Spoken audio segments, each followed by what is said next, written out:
Bu sualda xarici bucaqlar deyəndə çox adam çaşır. Sual belədir. Bir bucağın iki daxili bucağı 40 və 60 dərəcədir. Bu üç bucağın xarici bucaqları neçə dərəcədir? Əvvəlcə üç bucaq çəkək.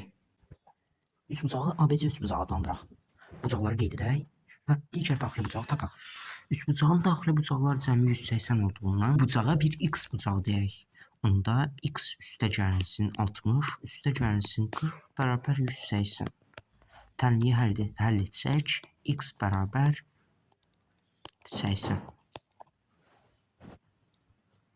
Deməli, ABC bucağı 80 dərəcədir. İndi isə tərəfləri uzadaq və xarici bucaqları tapaq. Qayda belədir. Xarici bucaq ona qonşu olmayan iki daxili bucağın cəminə bərabərdir. Yəni A bucağı 80 üstə gəlinsin 40, yəni 120-dir.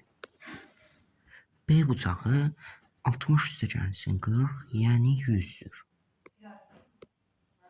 C bucağı isə 80 üstə gəlinsin 60, yəni 140-dır.